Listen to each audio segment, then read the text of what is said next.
भाइयों, एक मोमिन की ज़िंदगी में नमाज कितनी ज़रूरी होनी चाहिए, एक मुसलमान की ज़िंदगी में नमाज कितनी ज़रूरी चीज़ है, ज़रा गौर कीजिए। अल्लाह के नबी जनाब मुहम्मदुर रसूलुल्लाह सल्लल्लाहु अलैहि वसल्लम की ज़िंदगी पर ज़रा नज़र डालो। अल्लाह के नबी सल्लल्लाहु अलैहि वसल्लम जंगे खंदक खोद रहे हैं। जंगे खंदक में काफिरों ने मदीना के ऊपर हमला किए हुए हैं, मदीना के ऊपर हथियार लेकर के खड़े हैं और अल्लाह के नबी और सारे सहाबाए कराम मदीना में गड्ढा खोद रहे हैं, खंदक खोद रहे हैं, दुश्मनों से डिफेंस के लिए, दुश्मनों से बचाव के लिए। अल्लाह के नबी एक मजदूर की तरह गड्ढा खोद रहे हैं, काम कर रहे हैं। अल्लाह के नबी सल्लल्लाहु अलैहि वसल्लम और सारे सहाबाए कराम खंदक खोद रहे हैं, गड्ढा खोद रहे हैं। इतने में जो असर की नमाज निकल गई, असर की नमाज का टाइम चला गया और सूरज गुरूब हो गया। अल्लाह के नबी सल्लल्लाहु अलैहि वसल्लम ने देखा कि असर का टाइम चला गया, सूरज गुरूब हो गया। जरा गौर करो, वो हमारे नबी जनाब मुहम्मद रसूलुल्लाह ने जिन्होंने कभी लोगों के ऊपर बद्दुआ नहीं दी, आपको ताइफ के बाजार में मारा गया, आपने बद्दुआ नहीं दी, आपको चेहरे से लहू लहान कर दिए, कपड़े खून से लथपथ हो गए, आपके सर फाड़ दिए, आप बेहोश होकर के ताइफ में गिर गए, लेकिन आपने ताइफ के खिलाफ बद्दुआ नहीं दी, ताइफ के लोगों के ऊपर बद्दुआई जुमला नहीं निकाले। आपको कास के बाजार में मारा गया, लेकिन आपने बद्दुआई जुमला नहीं निकाला। जरा गौर करो, आज अल्लाह के नबी की असर की नमाज छूट गई तो आपकी जबान से बद्दुआ निकली, मल अल्लाहु बुयूतहुम व कुबूरहुम नारा शगलूना अनिस सलातिल वुस्ता। अल्लाह इन काफिरों के घरों को आग से भर दे, अल्लाह इन काफिरों की कब्रों को आग से भर दे, इनकी वजह से शगलूना अनिस सलातिल वुस्ता, इन काफिरों की वजह से मेरी असर की नमाज छूट गई।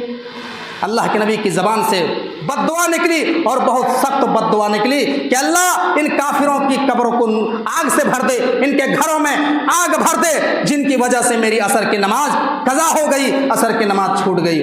आज हमें कोई परवाह है? हमारी तो कई नमाजें छूट रही है, हम एक टाइम की नमाज नहीं पढ़ रहे हैं, हमारा कारोबार चल रहा है, हमारा घर चल रहा है, हमारा बिजनेस चल रहा है, सब कुछ आराम से हम कर रहे हैं, हमें कोई फ़र्क पड़ने वाला है? एक नमाज अल्लाह के नबी की ज़िंदगी में असर की नमाज कज़ा हुई तो आपने बद्दुआ निकाली। ज़रा गौर कीजिए, नमाज की अहमियत यहाँ से समझ सकते हैं।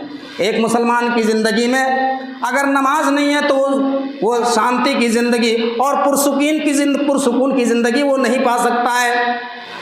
गौर कीजिए, अगर आज हमारे नबी जनाब मुहम्मद रसूलुल्लाह की तौहीन हो जाए और मुल्क हिंदुस्तान में अगर कोई एक जुमला हमारे नबी के खिलाफ बोल दे तो इस उम्मत के नौजवान बैनर लेकर के, कागज़ लेकर के रोड में निकल जाएंगे कि हम नबी के मानने वाले हैं, हम मोहम्मद के आशिक हैं, हम आशिक रसूल हैं, हमारे नबी की शान में इन्होंने गुस्ताखी की है, अब इनको सज़ा होना चाहिए, गिरफ्तार होनी चाहिए। ज़रा गौर कीजिए, ऐसा खुदा करे ऐसा ना हो, लेकिन गौर कीजिए, हम उसी नबी के मानने वाले हैं। ज़रा गौर कीजिए मेरे भाइयों, उस नबी की आखिरी नसीहत को ज़रा गौर कीजिए। अल्लाह के नबी दुनिया से जा रहे हैं, इंतकाल फरमा रहे हैं, अल्लाह के नबी के आखिरी टाइम चल रहा है, अल्लाह के नबी मरज़ुल मौत में मुब्तला हैं और आपने अपनी उम्मत के लोगों को वसीयत की, क्या वसीयत की? अस्सलात व मा मलकत ऐमानुकुम। ऐ मेरी उम्मत के लोगों, ऐ मुसलमानों, तुम नमाज कायम करते रहना, नमाज पढ़ते रहना और अपने गुलामों के साथ अच्छा बर्ताव करना। ये अल्लाह के नबी जनाब मुहम्मद रसूलुल्लाह की आखिरी वसीयत थी। आज उस आखिरी वसीयत पर भी आज हम अमल नहीं कर रहे हैं। ज़रा गौर कि आज हम दुनिया से जब रुखसत करने लगते हैं तो हम वसीयत करके जाते हैं कि बेटा हमें इतना हम तुम्हारे नाम पे ज़मीनें छोड़ के जा रहे हैं, इतना पैसा हमारे वहाँ फलां जगह रखा है, तुम लोग इतना करके बांट लेना, बेटी को इतना दे देना, भाई को इतना दे देना, इसको इतना दे देना, इसके ना उससे हमने इतना कर्जा लिया था। ये वसीयत करके जब वालिदैन दुनिया से जाते हैं तो उनकी औलाद सही तरीके से कर्जे को अदा कर देती है और बच्चा कहता है कि हमारे बाप मरते मरते ये कह लिया है कि फ़लाँ आदमी ने इतना पैसा पा रहा है, फ़लाँ आदमी इतना पैसा हमसे हमारे अब्बा से पा रहा है, हमको देना है, कर्जा अदा करना है। ज़रा गौर कीजिए, अपने बाप की आखिरी वसीयत पे वो अमल करते हैं, लेकिन हम सब के आखिरी नबी जनाब मुहम्मद रसूलुल्लाह सल्लल्लाहु अलैहि वसल्लम ने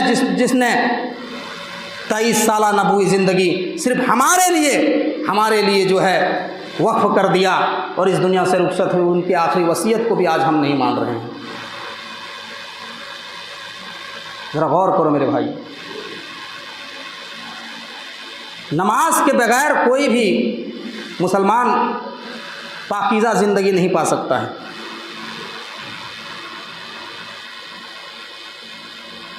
अल्लाह तबारक व तआला सूरह मुदस्सिर के अंदर इरशाद फरमाता है, फ़ी जन्नातिन यतसालून अनिल मुजरिमीन मा सलककुम फ़ी सक़र।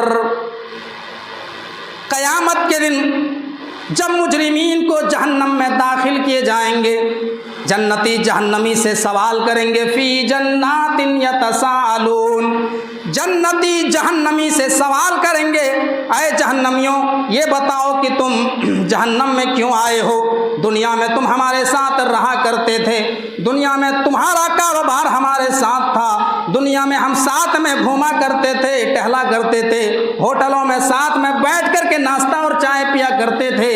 अय जहन्नमियों आज किस वजह से तुम जहन्नम में आए हो?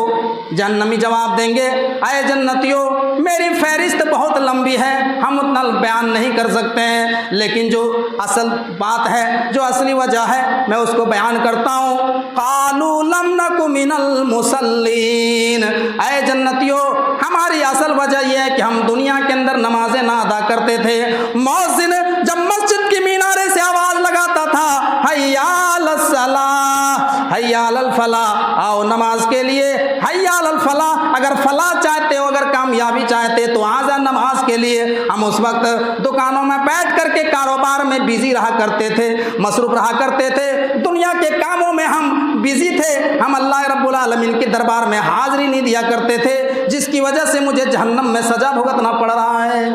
ज़रा गौर कीजिए मेरे भाइयों, आज अगर कोर्ट की तरफ से कोई नोटिस आ जाए, कोर्ट की तरफ से अगर किसी के पास नोटिस आ जाए कि तुमने जो है तुम्हारे ऊपर FIR दर्ज है, तुमने साइबर का काम किया है, तुमने इतना पैसा मारा है, लिहाजा तुम्हारे नाम पे नोटिस आया है, या फिर तुमने फलां आदमी को कत्ल किया है तो तुम्हारे नाम पे केस है, नोटिस आया है, तो क्या करते हैं? उस नोटिस को घर में रखते हैं? नहीं, उस नोटिस को लेकर के वो अदालत के अंदर जाते हैं, जामताड़ा कोर्ट में, दुमका कोर्ट में जाते हैं और एक बेहतरीन वकील को पकड़ते हैं और कहते हैं, वकील साहब इस नोटिस को देखिए, किस धारा में हमारे ऊपर मुकदमा दर्ज है, इस मसले को हल करिए और हमको बाइज्जत बरी कर दीजिए, आप कितना पैसा लेंगे? अब जो बुड़बक इंसान होता है, वकील भी सोचता है कि अच्छा मुर्गा फंसा है तो जितना अगर वो कह दे 10,000, 20,000, 50,000 तो देना पड़ता है। क्या आपको क्या मालूम है कि ये कौन सी धारा में लगाया है, इसमें क्या सज़ा बनेगी? वकील ने कह दिया बहुत ख़तरनाक सज़ा है, 10 साल आपको जेल में रहना पड़ेगा, 50,000 इसी वक्त निकालो, नहीं तो 10 साल आपको जेल के अंदर, जेल की सलाखों में रहना पड़ेगा। जहाँ तहाँ से इंसान पैसा जमा करके, इधर उधर से कर्जा मर्जा करके, जुगाड़ करके वकील को फीस देता है और दुनिया की सज़ा से बाइज्जत बरी होता है। ज़रा गौर कीजिए मेरे भाइयों, लेकिन अल्लाह तबारक व तआला मौज़िन के ज़रिए 5 मरतबा 24 घंटे में नोटिस लगाता है, 5 मरतबा मौज़िन के ज़रिए आवाज़ लगवाता है। मौज़िन कहता है, हय्या अलल फलाह, ऐ लोगों अगर तुम कामयाब होना चाहते हो, अगर तुम जहन्नम की आग से बचना चाहते हो, अगर तुम जहन्नम की सज़ा से बचना चाहते हो तो आ जाओ फलाह की तरफ, आ जाओ नमाज की तरफ। अल्लाह की अदालत कायम होने वाली है, अल्लाह की अदालत लगने वाली है। 5 मरतबा अल्लाह रब्बुल आलमीन नोटिस लगाता है और 5 मरतबा अल्लाह रब्बुल आलमीन की अदालत लगती है। लेकिन आज के इस दौर में हम इतने बेहिस हो चुके हैं, हमारे अंदर से इतना ज़मीर मर गया है कि हम 1 मरतबा भी अल्लाह रब्बुल आलमीन की अदालत में हाज़िरी नहीं देते हैं। ये हमारी अलमियाँ है, ज़रा गौर करो मेरे भाइयों, ये अंदाज़ा लगाओ, दुनिया की सज़ा से बचने के लिए हम सब कुछ कुर्बान कर देते हैं, जहन्नम की सज़ा से बचने के लिए हम अल्लाह रब्बुल आलमीन की नोटिस पे तवज्जो नहीं देते हैं। अल्लाह के नबी सल्लल्लाहु अलैहि वसल्लम को जब मेराज कराई गई, मेराज आपने एक ही रात में जन्नत और जहन्नम का दौरा किया और उसी रात में फिर दुनिया के अंदर लौट आए। जब आपने जन्नत का दौरा किया, जन्नत को देखने के बाद जब आपने जहन्नम का दौरा किया तो जहन्नम में आपने कुछ लोगों को इस हाल में देखा कि उनको लिटा दिया गया है, उनको लिटाया गया और फरिश्ते उनके सर पे पत्थर मार रहे हैं, थार कुचल गया, भेजा निकल गया। जब तक उनका सर सही होता फरिश्ते पत्थर उठा के दोबारा उनके सर पे मारते, फिर कुचल जाता, फिर भेजा निकल जाता।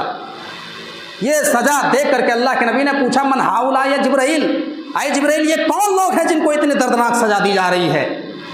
तो जिब्राइल ने कहा, अल्लाह के नबी ये आपकी उम्मत के वो लोग हैं जो दुनिया के अंदर नमाजें नहीं पढ़ा करते थे, जो आज़ान की आवाज़ें सुन करके दुनिया में लगा रहता था, लेकिन अल्लाह के दरबार में हाजिरी नहीं दिया करते थे। ये वो लोग हैं। ज़रा गौर कीजिए मेरे भाइयों, दुनिया में भी आपको जो है सुकून नहीं मिलेगा और आखिरत में भी सुकून नहीं मिलेगा। पत्थरों वाली सज़ा है, सर कुचले जाएंगे। तो खुशगवार ज़िंदगी बनाने के लिए दूसरा स्टेप क्या है? अपनी ज़िंदगी में नमाज को लाजिम पकड़ो।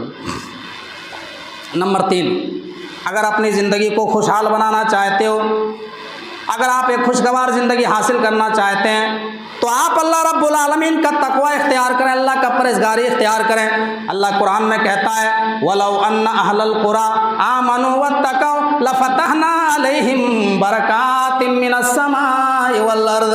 अल्लाह कुरान में कहता है, आए मेरे बंदो, जिन बस्तियों का जिक्र हमने कुरान में किया है, जिन बस्तियों का जिक्र हमने कुरान करीम के अंदर किया है, अगर ये बस्ती वाले ईमान लाते और अल्लाह का तकवा इख्तियार करते, लफ़तहना अलैहिम बरकातिम मिनस समाई वल अर्ज़, तो हम उनके ऊपर आसमान और ज़मीन से बरकतों के दरवाजे खोल देते। लेकिन इन्होंने अल्लाह की नाफरमानी की तो हमने बरकत उनके दरमियान से उठा लिया।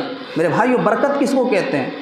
आज लोग बरकत समझते हैं कि 5,000 हमने कमा करके अलमारी में रखा और अगले दिन 10,000 हो जाना चाहिए, इसी को बरकत कहते हैं। नहीं, बरकत उसको नहीं कहते हैं, बल्कि बरकत उसको कहते हैं। कभी कभी ऐसा होता है, हम अपने गांव समाज में देखते हैं, एक आदमी बहुत मेहनत करता है, कोशिश करता है, सुबह से शाम तक जद्दोजहद करता है, 1000 रुपया डेली कमाता है, लेकिन उसके पैसे में बरकत दिखाई नहीं देती। कभी उसकी बीवी बीमार, कभी बच्चे बीमार, कभी बेटी बीमार, कभी ये हो गया, कभी वो हो गया, सारा पैसा इधर से उधर निकल गया, डॉक्टर के यहाँ इधर खर्च हो गया, इधर खर्च हो गया, उसके पैसे बचते ही नहीं हैं। और एक आदमी को हमने देखा जो रोज़ाना 500 रुपये कमा रहा है, 600 कमा रहा है, और अल्हम्दुलिल्लाह उसके सब कुछ सही चल रहे हैं, उसके घर में कोई आजमाइश नहीं आ रही है, कोई फितना नहीं आ रहा है, खा पी के उसके पैसे रोज़ के 300-400 बच रहे हैं। तो यही तो बरकत है। बरकत किसको कहते हैं? बरकत ये नहीं कि आप 10,000 का 20,000 बक्सा में मिल जाए रखा हो, उसको बरकत नहीं कहते हैं। बल्कि बरकत वो है कि आपका पैसा दिखाई दे, आप जो कमाते हैं वो दिखना चाहिए कि हमने इतना कमाया, वरना 10,000 कमाया, 15,000 खर्च हो गया जो आजमाइश और इम्तिहान में, तो क्या फ़ायदा? तो बरकत कैसे आएगी? रब्बुल आलमीन का तकवा इख्तियार कीजिए। अल्लाह तबारक व तआला कहता है, वमन यत्तक़िल्लाह यजअल लहू मखरजा व यरज़ुक़हु मिन हैथु ला यहतसिब। जो अल्लाह रब्बुल आलमीन का तकवा इख्तियार करेगा, अल्लाह तबारक व तआला उसके लिए ऐसी जगह से रिस्क देता है जहाँ से इंसान सोच भी नहीं सकता है। मुश्किलात में उसके लिए रास्ता खोल देता है और उसे ऐसी जगह से रिस्क देता है जहाँ से इंसान सोच भी नहीं सकता, उसका गुमान भी नहीं पहुँच सकता है। आज अगर हमारे समाज में, हमारी सोसाइटी में अगर किसी चीज़ की कमी है तो वो तकवा की कमी है। मेरे भाइयों, तकवा की कमी। आज रब्बुल आलमीन का खौफ हमारे अंदर से निकल गया है। हम जो चाहें हम वो कर गुजरते हैं, हमें किसी चीज़ का खौफ नहीं है। मेरे भाइयों, एक मोमिन को सोचना चाहिए कि अल्लाह रब्बुल आलमीन का कैमरा 24 घंटे चालू है और अल्लाह तबारक व ताला निगरानी फरमा रहा है। आप दुनिया के किसी भी बड़े बड़े शॉपिंग मॉल में चले जाइए, बैंक में चले जाइए, बड़े होटल में चले जाइए, वहाँ CCTV कैमरा लगा होता है। CCTV कैमरा, और वहाँ लिखा होता है यू आर अंडर सर्विलांस, आप CCTV कैमरे की निगरानी में हैं। यानी इसका मतलब ये हुआ कि आप यहाँ कोई भी गलत हरकत करेंगे, आप कोई सामान चुरा करके भागने की कोशिश करेंगे तो आपको CCTV फुटेज के जरिए से आपको पकड़ लिया जाएगा, अरेस्ट कर लिया जाएगा। तो इंसान को सोचना चाहिए कि हम जहाँ खड़े हैं अल्लाह तबारक व ताला का कैमरा 24 घंटे चालू है और अल्लाह तबारक व ताला ने हर इंसान के ऊपर 2-2 कैमरे लगाए हैं, 2-2 कैमरे। और उस कैमरे का नाम क्या है? अल्लाह कहता है, व इन्ना अलैकुम लहाफिज़ीन किरामन कातिबीन यालमून मा तफ़अलून। आए इंसानों, हमने तुम्हारे ऊपर 2-2 CCTV कैमरे लगा दिए हैं हमने तुम्हारे ऊपर 2-2 किरामन कातिबीन लगा दिए, 2-2 फरिश्ते हमने मुसल्लत कर दिए हैं। वो तुम्हारी अच्छाइयों को लिखते हैं, वो तुम्हारी बुराइयों को नोट करते हैं। इंसान कहीं भी बच नहीं सकता है। सूरह काफ में अल्लाह फरमाता है मा यल्फिज़ु मिन क़ौलिन इल्ला लदैहि रक़ीबुन अतीद। इंसान के मुंह से जो बोली निकलती है, जो अल्फाज निकलते हैं, अल्लाह कहता है उनको भी लिखा जा रहा है, उनको भी नोट किया जा रहा है। इंसान के मुंह से जो एक एक बात निकलती है, एक एक बात पर अल्लाह रब्बुल आलमीन ने पहरा बैठा दिया है। आज इंसान कुछ समझता है कहाँ चौराहे पर चुगली करते हैं, लोगों की लानो तान करते हैं, इसकी बात उसकी बात, इसके बारे में शिकायत करते हैं, ये समझते हैं कि हमको किसी ने थोड़ी ना सुना है। मेरे भाइयों ज़रा गौर कीजिए, हर इंसान के ऊपर अल्लाह तबारक व तआला ने 2-2 कैमरे लगाए। हर इंसान के ऊपर, चाहे ख़वातीन हो चाहे मर्द हो, हर इंसान के ऊपर 2-2 कैमरे लगाए। तो ये तीसरा स्टेप है खुशगवार ज़िंदगी के। चौथा स्टेप खुशगवार ज़िंदगी बनाने के लिए जो चौथा उसूल है वो तौबा व इस्तिग़फ़ार है। मेरे भाई, हम ये भी जानते हैं कि हमारे ऊपर जो भी मुसीबत आती है, हमारे ऊपर जो भी फितना आता है, वो हमारे गुनाहों का नतीजा है, वो हमारे करतूतों का नतीजा है। कुरान में अल्लाह तबारक व तआला फरमाता है वमा असाबकुम मिन मुसीबतिन फबिमा कसबत अयदीकुम व याफ़ु अन कसीर।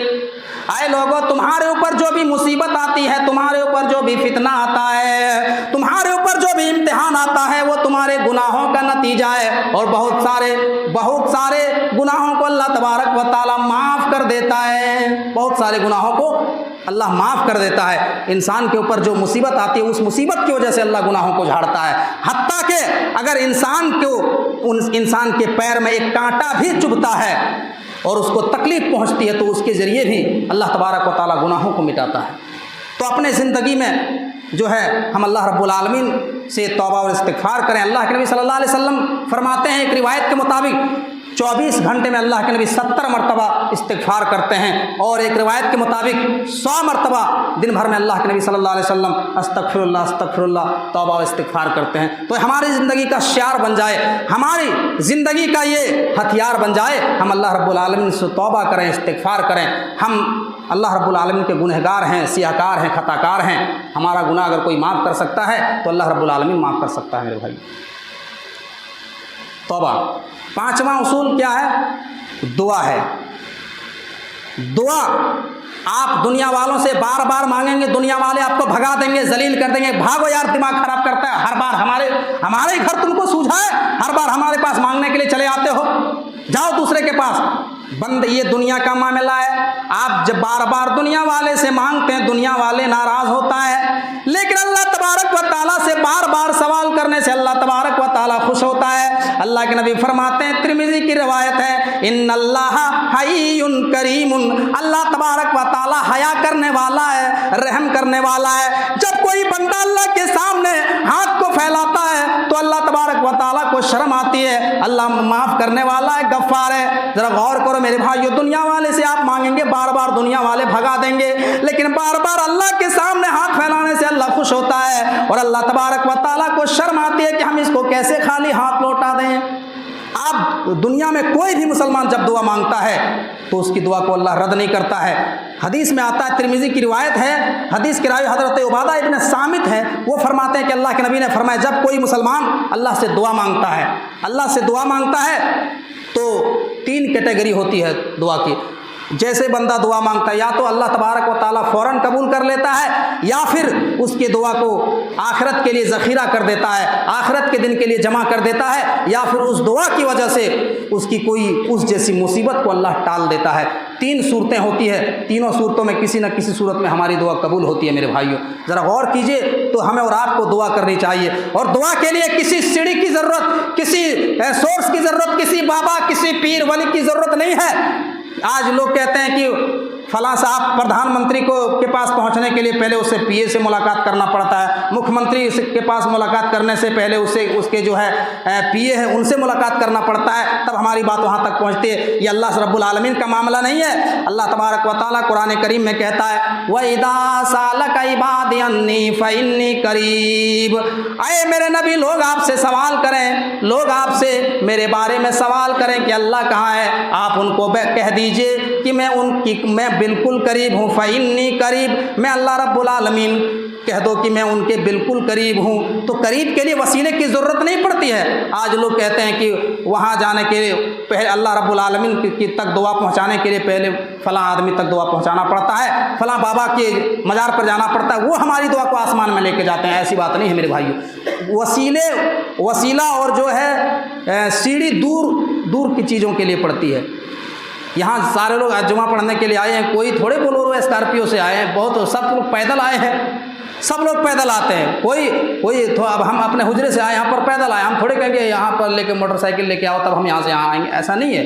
क्यों? क्योंकि हुजरा हमारा करीब है, हम फौरन तुरंत आ सकते हैं। तो करीब के लिए वसीले की ज़रूरत नहीं पड़ती है, वसीले की ज़रूरत दूर वालों के लिए पड़ती है मेरे भाइयों। तो ये पांचवा उसूल है कामयाब ज़िंदगी बनाने के लिए, खुशगवार ज़िंदगी बनाने के लिए पांचवा उसूल क्या है? अल्लाह रब्बुल आलमीन से दुआ है।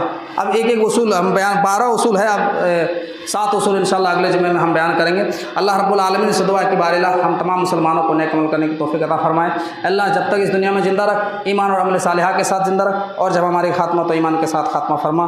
अल्लाह जो समाज सोसाइटी में परेशान हाल है उनकी परेशानियों को दूर फरमा, जो बीमार है उनको शिफाई कामिला व आजिला अता फरमा। व आखिरु दावाना अनिल हम्दुलिल्लाहि रब्बिल आलमीन।